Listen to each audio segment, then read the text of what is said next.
सब के सब हैं?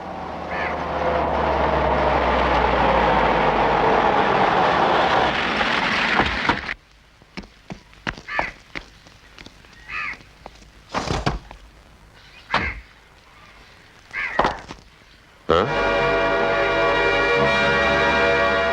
क्या बात है मुनि? कोई भी आदमी दिखाई नहीं दे रहा। सबके सब गांव छोड़कर चले गए क्या? नहीं, चले तो नहीं गए सरकार, है तो घरों में ही, लेकिन लगता है उन्हें अब आपके अनाज की जरूरत नहीं रही।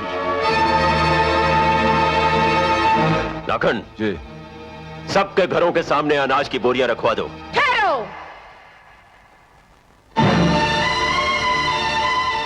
अब गांव वालों को आपके अनाज की जरूरत नहीं, इन बोरियों को वापस ले जाइए। अच्छा, तो ये पट्टी तूने पढ़ाई है?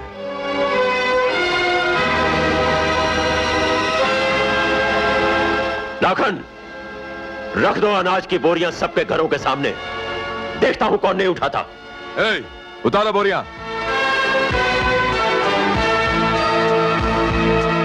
गांव वालों सुनो, अगर तुम चाहते हो कि तुम्हारी ये लीडर जिंदा रहे तो मेरे 10 गिनने तक ये अनाज की बोरियां अपने अपने घरों के अंदर ले लो, वरना ये छोकरी अभी इसी वक्त कुत्ते की मौत मारी जाएगी। आप लोग इनकी धमकी से डरकर बोरियां मत उठाना, मेरा कोई कुछ नहीं बिगाड़ सकता।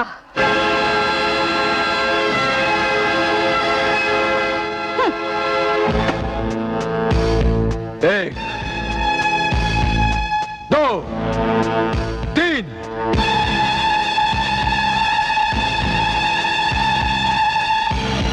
4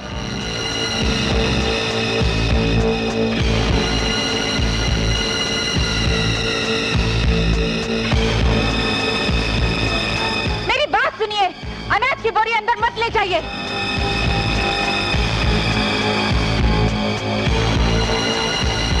पांच। मेहरबानी करके बोरी मत उठाइए, मुझे कुछ नहीं होगा। सोच क्या रहे हो? उठा लो बोरी। 6 घबराइए मत, कुछ नहीं होगा, बोरियां मत उठाइए।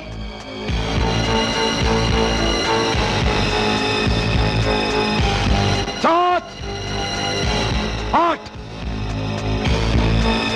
9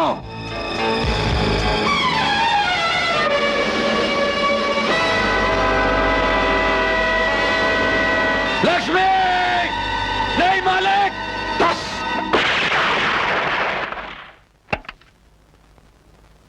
अजीत तुम? हाँ डैड, जिस गांव के एक भी मर्द में आपका सामना करने की हिम्मत नहीं, उस गांव की एक लड़की आपके सामने चैलेंज बनकर चट्टान की तरह खड़ी है। मैं दाद देता हूं इसकी दिलेरी की, इसकी हिम्मत की। शाबाश। तुम जाओ यहां से। मैं पूछता हूं, आखिर किसके लिए कमा रहे हैं आप? मेरे लिए, अपने इकलौते बेटे के लिए ना। पर मुझे आपकी ये अन्याय और अत्याचार से कमाई हुई दौलत नहीं चाहिए डैड। बकवास बंद कर। ये मत भूल के मैं तेरा बाप हूं। और आप भी ये मत भूलिए कि मुझे ऐसी बातें बिल्कुल पसंद नहीं। तू सबके सामने मुझे जलील कर रहा है। तुझे तो मैं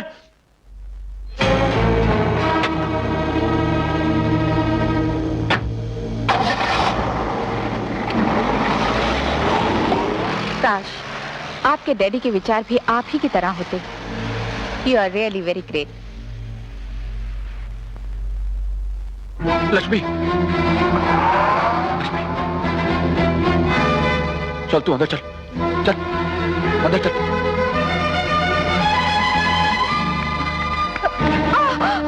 पढ़ लिखा तेरा दिमाग खराब हो गया है। इससे अच्छा तो ये था कि तू अनपढ़ रहती। अरे गांव में जो हो रहा है उसे होने देना था, तेरा क्या जाता है?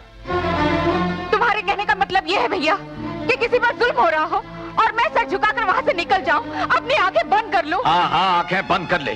तू नहीं जानती वो कितने खतरनाक लोग हैं। कहीं वो गोली तुझे लग जाती तो? गोली लग जाती तो क्या हो जाता?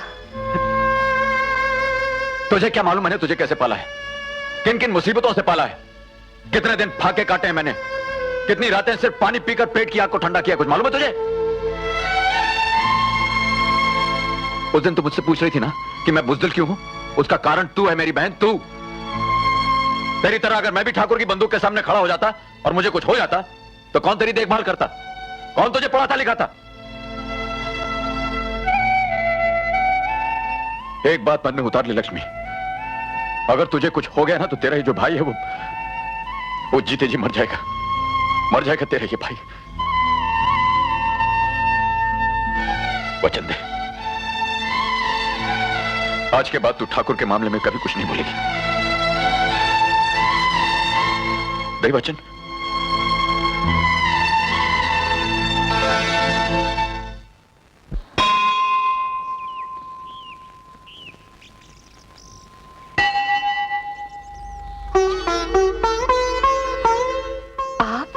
जी,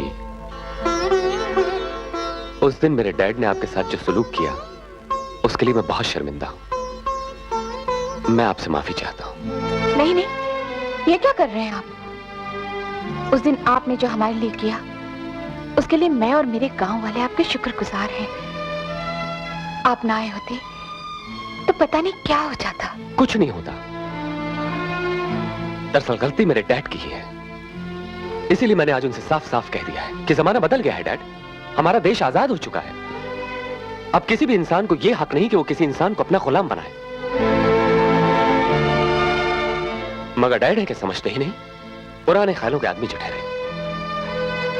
इसीलिए मैंने भी यह तय कर लिया है कि इस रोज रोज के झगड़े से तो अच्छा है कि मैं ही घर छोड़कर चला जाऊं। आप हम लोगों की खातिर अपना घर छोड़कर चले जाएंगे? ऐसा मत कीजिए। तो फिर क्या करूं? आपका मतलब है कि इंसानियत का खून होते देखकर मैं अपनी आंखें बंद कर लूं? अजीत बाबू, आपके चले जाने से ना आपको फायदा होगा और ना ही गांव वालों को फायदा होगा। आपके आने से ये तो उम्मीद हो गई कि आप ठाकुर साहब को समझा देंगे, वरना और कौन है जो ठाकुर साहब के सामने अपनी जुबान खोल सके। आप ये गांव छोड़कर मत जाइए, आपको मेरी कसम है। नहीं, ऐसा मत कीजिए।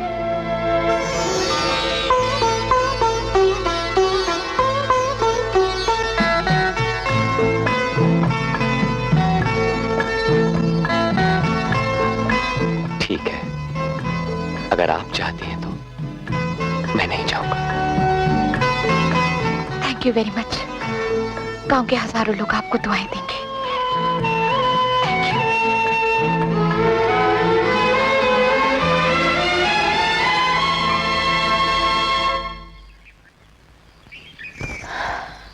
देख भीमा, दिल छोटा करने की जरूरत नहीं है।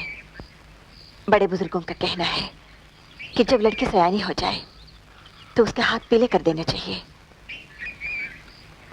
हाथ तो पीले कर दूं, लक्ष्मी के लायक कोई लड़का तो मिले। लक्ष्मी के लायक लड़का है